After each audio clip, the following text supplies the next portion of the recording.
$1. That was the price of a human soul in Prosperity, Nevada, on a blistering Tuesday in July. The coin, a heavy silver Morgan, felt slick with sweat in Silas Walker's palm. He hadn't come into the territorial clerk's office to buy a person. He'd come to file a water rights claim on his small patch of dust-bitten land, a place he'd hoped might finally be the end of his long and bloody road. But the world had a way of finding him, of dragging its ugliness right across his path. The office smelled of stale paper, cheap cigar smoke, and the sour tang of human desperation. Behind the counter, a clerk with a green eyeshade droned on, his pen scratching against a ledger. In the center of the room stood two men and a girl. One man, a beefy freight boss named Jeb Barton, held a length of rope tied loosely around the girl's wrist. The other was his sullen-faced lackey. Barton was arguing with the clerk, his voice a low, greasy rumble. "It's a simple transfer of contract, Miller. Her indenture papers are signed and sealed. She's mute, so there's no argument from her side. The buyer backed out, left me holding the note. I just need to offload the contract." "This ain't a mercantile, Jeb," the clerk said, not looking up. "This is a government office. I record deeds and issue licenses. I don't broker labor contracts." "Then make it a marriage license," Barton sneered, a cruel twist to his lips. "I'll sell her contract as a wife. Find some lonely prospector. $1. Hell, 50 cents. I just need her off my books before the end of the day." Silas watched from the corner where he'd been waiting. He'd seen men like Barton all across the West, men who dealt in flesh and misery as easily as they dealt in flour and nails. They were a breed of predator that thrived in the shadows of progress, feeding on the weak and the lost. But it was the girl who held his gaze.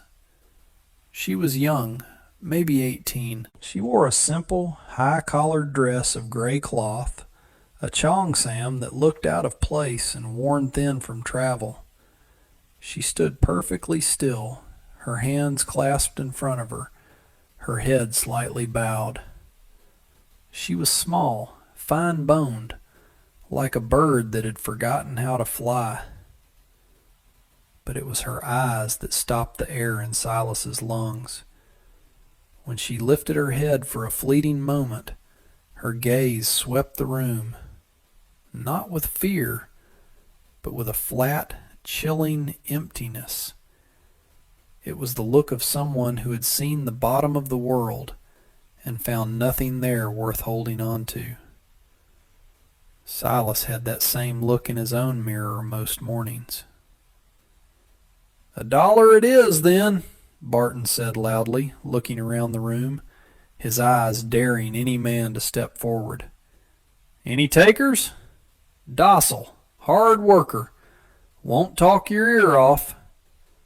His laughter was a wet, ugly sound. The office was silent. The other men waiting, a miner and a ranch hand, shuffled their feet and looked at the floorboards. This was not their business. It was just another sad, dirty transaction in a town built on them. But for Silas, something broke loose. It was a feeling he hadn't had in years, a hot, clean anger that burned away the weariness. He had spent a decade of his life taking coin to end lives. He knew what it was to put a price on a human being. He stepped forward. The floorboards creaked under his worn boots. Barton's eyes narrowed as he recognized the lean figure, the weathered face, the low-slung Colt that was as much a part of Silas Walker as his own hands. Silas was known in Prosperity, not as a troublemaker, but as a man who finished any trouble that found him. He walked to the counter and placed the silver dollar beside the clerk's inkwell. The coin rang with a clear, final sound that cut through the stuffy silence. "I'll take the contract," Silas said, his voice quiet but rough, like stones grinding together. He didn't look at Barton. He looked at the clerk. "Draw up the license." Barton blinked, a flicker of surprise followed by greedy satisfaction. "Well, look at that. The quiet man's got an itch. She's all yours, Walker." He untied the rope from the girl's wrist and tossed it aside. The gesture was one of a man discarding a tool he no longer needed. The girl didn't flinch. Her expression didn't change. The clerk, Miller, looked from Silas to the girl and back again, his Adam's apple bobbing. "Silas, are you certain? A marriage license is binding." "I'm certain," Silas said. "What's her name?" Barton snorted. "Don't have one. We just called her the China girl." Silas's jaw tightened. He looked at the girl. "I'll need a name for the paper." He spoke to her directly, his voice softer than anyone in the room had ever heard it. She looked at him, her dark eyes unreadable. She gave no sign. "Just write Lynn," Silas said to the clerk, pulling a name from the air. "Lynn Walker." The ceremony was a farce of civility. The clerk mumbled the legal words, his eyes fixed on his ledger. Silas said the required "I do" in a low monotone. Lynn remained silent, a ghost in a gray dress. When it was over, Miller pushed the signed certificate across the counter. Silas folded it and put it in his breast pocket. He was now a husband. She was now his wife. They were strangers, bound by $1 and a piece of paper. He turned to her. "Come on," he said, his voice gentle. He gestured toward the door. For the first time, a flicker of something moved in her eyes, a deep uncertainty. She took a tentative step, then another, following him out of the suffocating office and into the blinding glare of the afternoon sun. The dust of the street swirled around their feet as they stood on the boardwalk. A gunslinger and his silent bride, with the whole of Prosperity watching. The walk to the general store was the longest Silas had ever made. Every window seemed to have a face in it. Whispers followed them like horseflies. He was acutely aware of the small figure walking a pace behind him. She moved with a delicate, gliding step that seemed at odds with the rough-hewn timber of the boardwalk. He could feel the town's judgment like a physical weight. Silas Walker, the man who lived alone, the man who spoke to no one, had bought himself a wife. And not just any wife, but a Chinese girl, a creature seen as less than human by most of the townsfolk.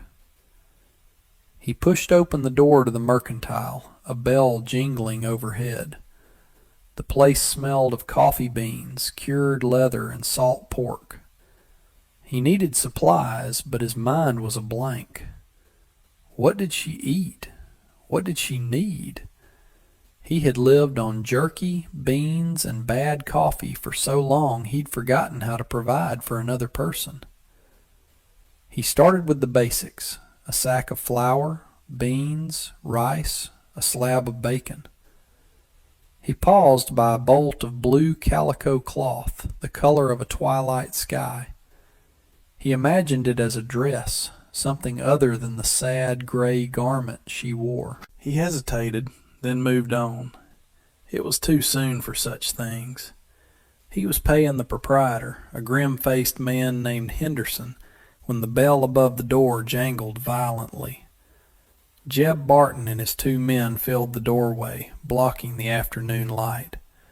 Barton's face was flushed with whiskey and malice. "Enjoying the merchandise, Walker?" Barton's voice boomed in the small space. Silas didn't turn around. He calmly counted out his coins onto the counter. "She's my wife, Barton, not merchandise." "Wife?" Barton laughed, a harsh, grating sound. "You paid $1 for her. That's a purchase in my book." He took a step closer. Lynn, who had been standing near a barrel of pickles, went utterly still. "Leave it be," Silas said, his voice dropping to a low warning. "I don't think so," Barton said, his eyes glinting. He lunged, not for Silas, but for Lynn, his thick hand reaching for her arm. "Maybe I want a refund." Silas moved with a speed that was deceptive in its economy. He didn't draw his gun. He simply pivoted, inserting his body between Barton and Lynn, his hand coming up to catch Barton's wrist in a grip of iron. Barton grunted in pain and surprise. The two men stood locked for a moment, a tableau of brute force against tempered steel. "I said," Silas repeated, his voice dangerously soft, "leave it be." It was then that the small, unexpected thing happened. As Barton struggled, one of his lackeys began to circle around, hoping to catch Silas from behind.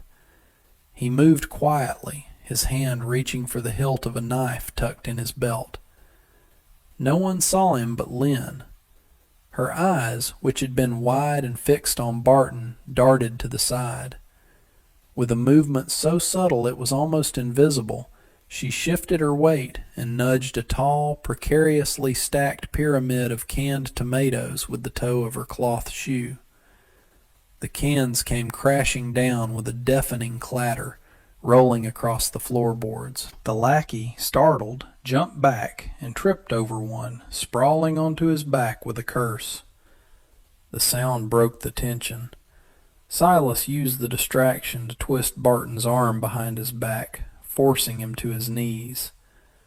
The other man, seeing his partner on the floor and his boss subdued, lost his nerve and backed toward the door. Silas pushed Barton away from him. The big man scrambled to his feet, his face purple with rage and humiliation. "You have no idea what you've bought, Walker," Barton snarled, nursing his wrist. "She's not what you think. She's worth more to men far more dangerous than you. You just painted a target on your own back." He spat on the floor and stormed out of the store, his men scrambling after him.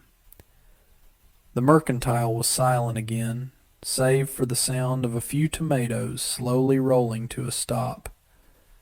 Henderson, the proprietor, stared with wide eyes. Silas ignored him. He turned to Lynn. She was standing exactly where she had been, her hands once again clasped before her. But her eyes met his, and for a split second he saw something new. Not emptiness. It was a spark of sharp, calculating intelligence. She had seen the threat, assessed it, and acted. She had helped him. He gathered his supplies, his mind racing with Barton's final words. He had thought he was saving a helpless victim from a petty brute, but Barton's threat suggested something more, a deeper and more dangerous game he had just stumbled into. He had bought more than a wife for $1. He had bought a mystery, and very likely a war. The cabin was a single room with a stone fireplace, a narrow bed, a table, and 2 chairs. It was clean but stark, the home of a man who owned little and wanted less.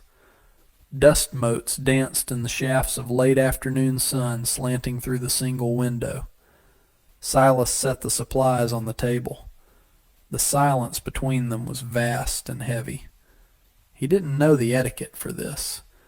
He was a man more familiar with the cold language of iron and lead than with the gentle domesticity that was now his responsibility. He turned to her, gesturing toward the small cabin. "This is it," he said, feeling the inadequacy of the words. He pointed to the bed. "That's yours." He then pointed to a rolled-up blanket near the hearth. "I'll sleep there." Lynn watched him, her head tilted slightly. She gave a small, almost imperceptible nod. It was the first voluntary gesture she had offered, a silent acknowledgment. It felt like a monumental victory. He set about trying to make a meal, his hands so steady with a firearm, feeling large and clumsy as he fumbled with the skillet and the bacon. He managed to get a fire going, but soon the cabin was filled with the acrid smoke of burning pork. He cursed under his breath, waving a hand in the hazy air. Suddenly, a small hand was next to his, gently taking the fork from his grip. Lynn stepped past him to the fireplace. With deft, efficient movements, she scraped the charred meat into the flames, wiped the skillet clean with a rag, and laid out fresh strips of bacon. She moved with an unhurried grace, adding cornmeal and water to a bowl, her hands knowing their work. She didn't look at him, but her presence filled the small kitchen area, a quiet competence that was both reassuring and humbling. They ate in silence at the small table. The cornbread was light, the bacon cooked perfectly. Silas ate slowly, watching her. She ate with a delicate precision, her eyes on her plate. For the first time since he'd seen her, she seemed less like a fragile ghost and more like a person who was hungry, who was tired, and who knew how to survive. Later, as twilight bled purple and orange across the sky, Silas sat by the fire cleaning his Colt. It was a ritual, a meditation. The familiar weight of the steel, the smell of the cleaning oil, the precise click of the cylinder spinning into place. It was the only language he was truly fluent in. He felt her approach before he saw her. She knelt on the hearthstones near him, the firelight casting a warm glow on her face. In her hand she held a piece of charcoal from the fire. She reached for a piece of scrap lumber he used for kindling, and in the flickering light she began to write. The characters were intricate, a cascade of brushstrokes completely alien to him. He watched, fascinated, as her hand flew across the wood. She filled the surface, then looked at him, her expression questioning. He shook his head. "I can't read it." A flicker of frustration crossed her face. She dropped the charcoal and took a new piece of wood. This time she didn't write. She drew. Her first drawing was a simple outline of a large ship on a vast ocean. Then she drew mountains, a familiar jagged peak that he recognized as the crest of the Sierra Nevadas. She drew a line from the ship, over the mountains, leading to a crude drawing of a railroad track. And on the track she drew a symbol, two interlocking rings, the mark of the Central Pacific Railroad. Silas stared at the drawing, the pieces clicking into place. Barton's words came back to him. "She's worth more to men far more dangerous than you." She wasn't some poor girl sold into indenture. Her journey was deliberate, sponsored. She was connected to the railroad. She then reached inside the collar of her gray dress and pulled out a thin cord. On it hung a small pendant of pale green jade, carved in the shape of a crane. It was a piece of exquisite quality, cool and smooth, an object of wealth and status. It was not the possession of a common laborer. The knock on the door was a hard, official rap that made them both jump. Silas was on his feet in an instant, the Colt back in his hand, its presence a cold, familiar comfort. "Silas Walker?" a voice called out. "Sheriff Cutler, open up." Silas motioned for Lynn to move away from the door behind the table. He lifted the bar and opened the door a crack. Sheriff Cutler stood on his porch, his face illuminated by a lantern, and just behind him, lurking in the shadows, was Jeb Barton, a smug, triumphant look on his face. "Evening, Sheriff," Silas said, his voice level. "Got a warrant here, Walker," Cutler said, holding up a piece of paper, "for the return of stolen property.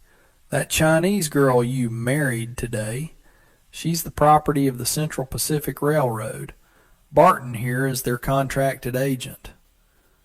"I have a marriage certificate signed by your own clerk," Silas said. "She's my wife, not property." "A certificate bought for $1 to cover a transaction for a runaway," Cutler countered, his voice hardening. "It won't stand. Now hand her over and we can all go home. This is company business, Walker. It's above your pay grade." Silas felt a cold certainty settle in his gut. This was it, the moment of choosing. He could give her to them. He could step aside, let the brutal machinery of power grind on, and return to his quiet, empty life. It would be the smart thing to do, the safe thing. But as he glanced back into the cabin, he saw Lynn. She was standing frozen, her hand pressed to her mouth, the jade pendant clutched in her fist. In her eyes, the emptiness was gone, replaced by stark, pleading terror. She was no longer a mystery or a burden. She was a person, and they were going to destroy her. He looked back at the sheriff. He saw the greed in Cutler's eyes, the cruelty in Barton's smile. He had run from men like this his whole life, or worked for them. Not anymore. "She's not going anywhere," Silas said, his voice quiet but absolute. He let the door swing open wider, revealing the Colt in his hand, held loosely but ready. "You want her? You'll have to come through me." The standoff lasted through the night. Cutler and Barton knew Silas's reputation. They weren't foolish enough to storm the cabin of a man who could shoot the eye out of a hawk at 50 yards. They settled in for a siege, confident that hunger and thirst would do their work for them. But Silas was a patient man, and he knew the land. More importantly, he had an ally. Inside the cabin, by the low light of a single candle, Lynn drew again. She drew the face of a man, an older Chinese man with a kind expression and a long, thin mustache. She pointed to the interlocking rings of the railroad symbol, then to the man. She was telling him who she was trying to reach. Her father. An engineer, a foreman, someone important. The kidnapping wasn't random. It was a targeted act. Barton was a simple bully, but he worked for someone who understood her value. Before dawn, while the air was still cool and gray, Silas slipped out the back window. He moved like a ghost through the sagebrush, circling wide around his own property. He made his way to town, not to the sheriff's office, but to the small telegraph station at the edge of the rail yard. The operator, a young man named Finn, owed Silas a favor after Silas had run off a gang of card sharps who'd cheated him out of a month's pay. Silas sent a simple message to the Central Pacific headquarters in Sacramento. It was a risk, a shot in the dark. Have daughter of engineer. Jade crane pendant, held by Barton in Prosperity, awaiting instructions. He didn't sign his name. He just paid Finn with the last of his money and slipped back to the cabin before the sun was fully up. Then they waited. 3 months passed. The blistering heat of summer gave way to the crisp, golden days of autumn.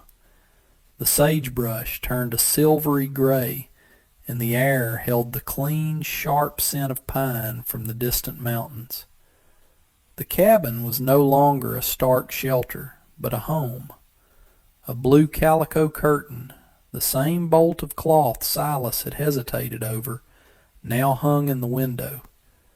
Outside, a small, thriving garden produced squash and hardy greens, tended by Lynn's patient hands. The siege had ended, not with a bang, but with a quiet, decisive action. 2 days after Silas sent the telegraph, 2 grim-faced men in city suits arrived on the train, flanked by railroad agents with rifles. They didn't speak to Sheriff Cutler. They went directly to Barton's freight office. No one saw what happened, but Barton, his men, and Sheriff Cutler were gone by nightfall. The town whispered that the railroad had its own way of handling its affairs, a form of justice that was swifter and more final than any territorial court. Silas had a new job. The railroad men had offered him a position as a guard for the telegraph and rail depot. The pay was steady, the work honest. For the first time in his life, he felt the solid ground of a future beneath his feet. He and Lynn had found a rhythm, a language that required no words. He learned that the slight furrow of her brow meant she was worried, that a quick touch to his arm meant she was grateful. She learned that his long silences by the fire were not anger, but peace, and that the calloused hands that could handle a gun with such deadly purpose could also be gentle when mending a fence or fixing a loose floorboard. She was learning to write in English, her careful letters filling a small slate he had bought for her. Flour, water, home. One evening he returned from work to find her at the table, a piece of smooth pine in front of her. She had been sketching with a piece of charcoal.